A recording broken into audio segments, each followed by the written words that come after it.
Ya, kembali bersama Kak Noven dalam eh, pembahasan loh hati ya.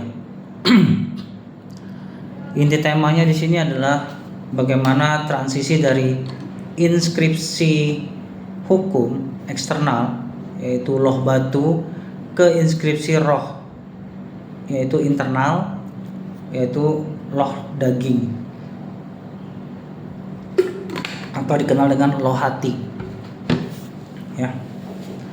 Nah, di sini perlu kita sadarin tanpa pemahaman yang benar ya, kita sebagai orang-orang Kristiani hanya bisa terjebak pada moralisme religius yang akhirnya membuat kita drain atau kering gitu loh. Masalahnya manusia bukan kurang peraturan ya atau kurangnya aturan-aturan yang ada, tapi kita akan bahas bagaimana manusia itu cenderung rusak secara ontologis. Dalam hal ini kita akan buka Yeremia pasal 31 ayatnya yang ke-33. Di mana di situ dikatakan, "Aku akan menaruh Tauratku dalam batin mereka dan menuliskannya dalam hati mereka." Kalau kita mengeksposisi ini melalui berbagai lintas tradisi ya, misalnya dari reform ya, ini menekankan pada sola gratia, di mana Allah sendiri yang menulis dan manusia itu dalam posisi yang pasif untuk menerima anugerah gitu. Tetapi kalau kita lihat secara patristik, itu kita akan kaitkan loh hati dengan logos yang diam ya. Diam di mana? Di dalam hati manusia. Ya. Ini pandangan dari Cyril dari Alexandria. Ya. Kalau Kanoven tambahkan dengan pemahaman Kanoven, bagaimana mengubah dari logos menjadi rema, menjadi dihidupi gitu. Ya. Nah, kalau kita masuk dalam pandangan modernnya, secara psikologi kognitif, integrasi dengan psikologi kognitif ini menjadi pembentukan habitus.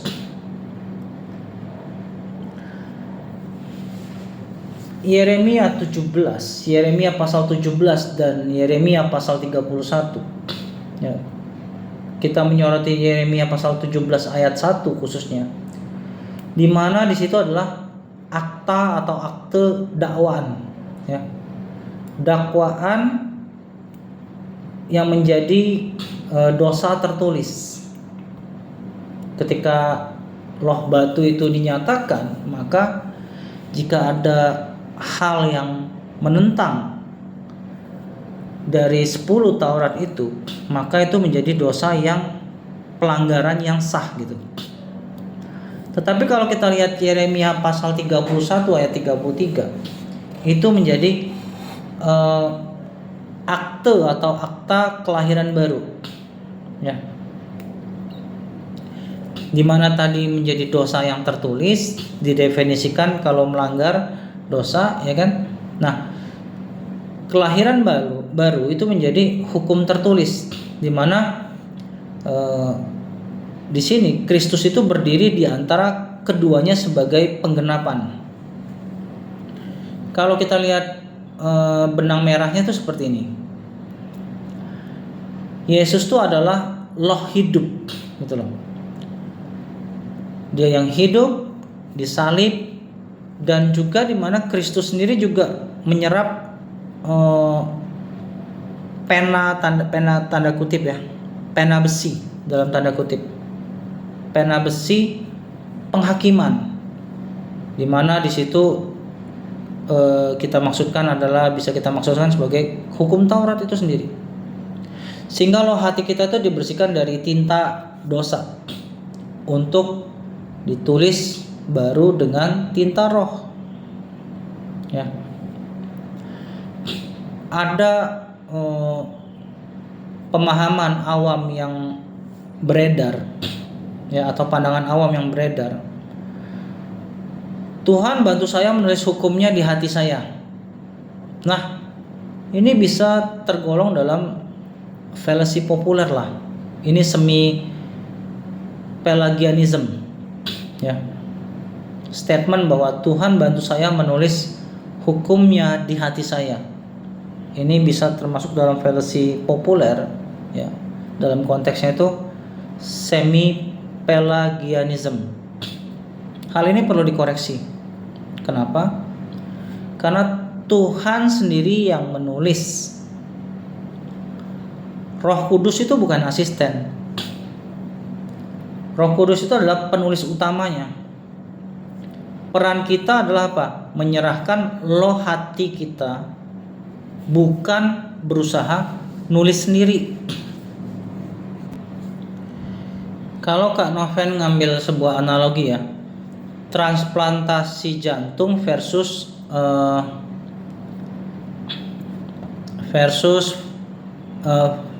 firmware update gitu, ya. Jadi banyak orang-orang Kristen itu ingin firmware update atau cuman sekedar di level menambah pengetahuan secara teologis atau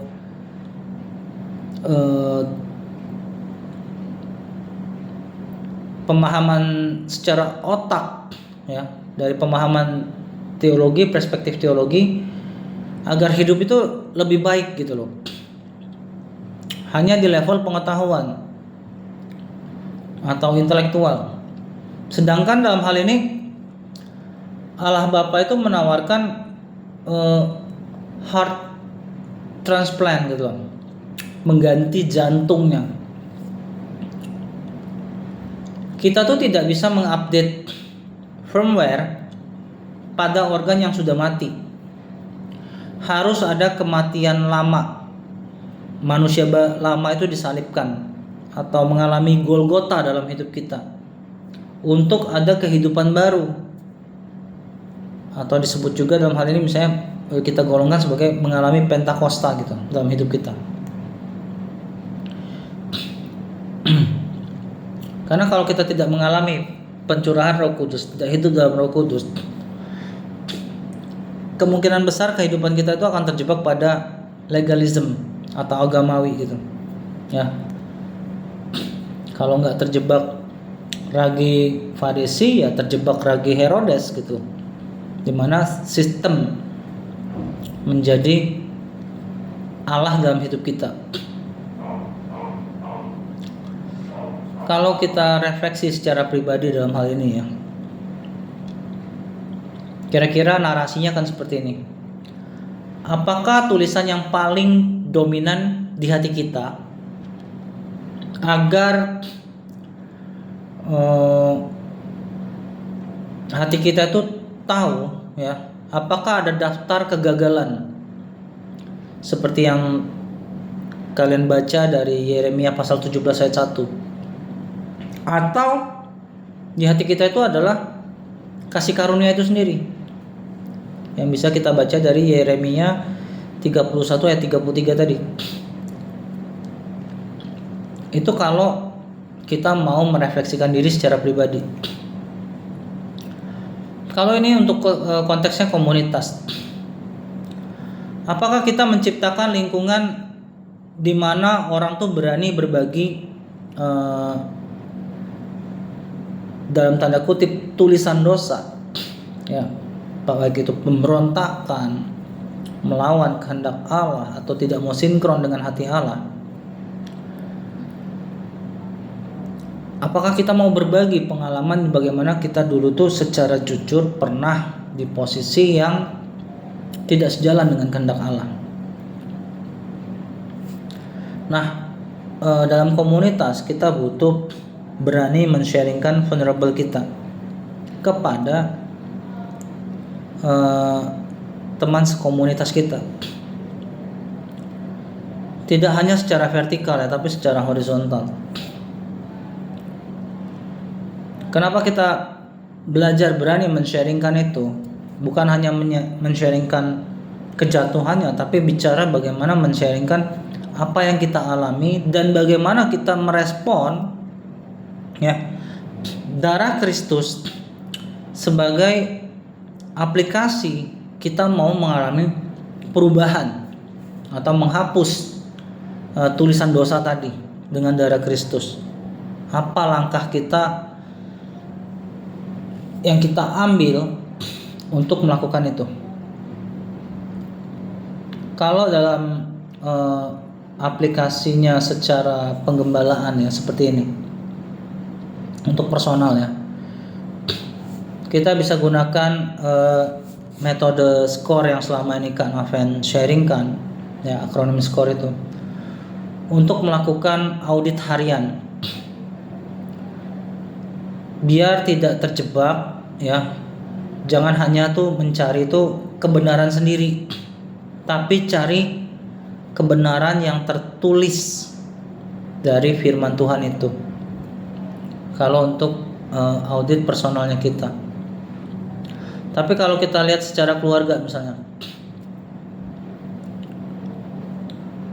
apakah orang tua itu hanya menjadi penulis bagi anak kita, anak yang kita bina, anak rohani maupun anak biologis gitu ya.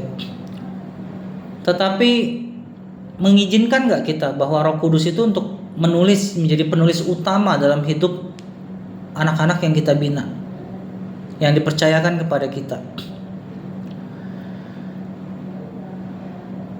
Sebenarnya dalam hal ini, kalau sebagai orang tua, kita hanya bisa menyodorkan dalam tanda kutip kertas, yaitu firman Tuhan, bukan menjadi penulis utamanya dalam kehidupan anak-anak kita. Kita memberikan teks untuk mereka analisa, baca, dan terapkan, bukan memaksakan kita menulis dalam kehidupan mereka. Biarkan Roh Kudus yang bekerja. Kita hanya memberikan signal ataupun arahan. Biarkan mereka menjalaninya bersama-sama dengan Tuhan. Tetapi kita membantu nge-frame dalam jalur yang tepat sesuai dengan kehendak Allah. Lalu bagaimana kalau ini untuk konteksnya aplikasi secara gerejanya? Ya. Aplikasi penggembalaan untuk dalam hal ini korelasinya dengan gereja ya.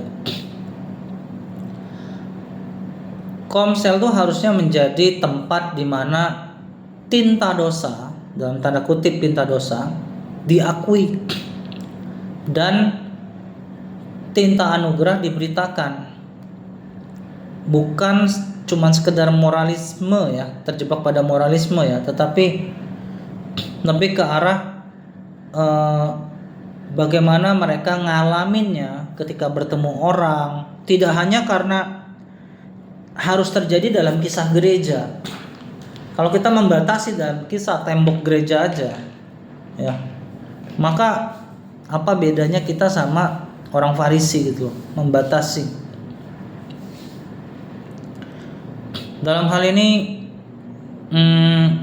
perlu kita pahami lebih lanjut ya, untuk renungan singkat ini. Seberapa sering kita mengizinkan loh hati kita itu ditulis oleh Roh Kudus, atau kita menggunakan pena besi untuk menulis dengan tinta dosa dalam loh hati kita? Coba tanyakan secara pribadi kita masing-masing.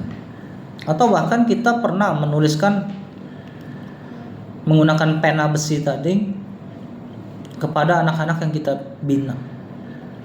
Jangan-jangan kita menggunakan kediktatoran kita untuk membina orang-orang yang di sekitar kita.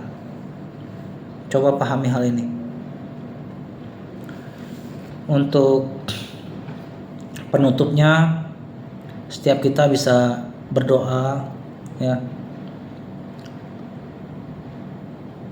dengan refleksi yang tadi Kak Noven sudah tuntun. Semoga kalian bisa ngerti bagaimana kita, inti doanya kita mau menyerahkan pena itu kepada siapa. Yang menulis loh hati kita tuh, penanya tuh kita mau serahkan kepada siapa untuk ditulis. Apakah kita punya Tritunggal palsu, me, myself, and I, atau Tritunggal kita itu Bapa, Putra, dan Roh Kudus. Ya, mari kita berdoa. Ya Roh Kudus, Sang Penulis Agung kami, ambil alih pena di hati kami dan hapuskan tulisan kepahitan dan juga kegagalan yang sudah diukir oleh lingkungan kami ataupun oleh diri kami sendiri dengan pena besi kedagingan kami. Tuliskan dalam hidup kami, biarlah ada tulisan dalam tanda tangan Kristus sendiri, janjinya, dengan tinta darah yang sudah dikorbankan di kayu salib itu, dengan tinta kekekalan itu. Materaikan hati kami, bukan lagi hati kami itu bukan lagi loh batu Tuhan, tapi loh hati yang siap menjadi saksi hidup kasih karunia-Mu Tuhan. Kami menyerahkan hidup kami seluruhnya ke dalam tangan-Mu, di dalam anugerah-Mu. Beri kami Roh Kudus kemampuan untuk tetap berada dalam jalur-Mu Tuhan Yesus. Di dalam nama Tuhan Yesus kami berdoa dan mengucap syukur. Amin. Tuhan Yesus memberkati.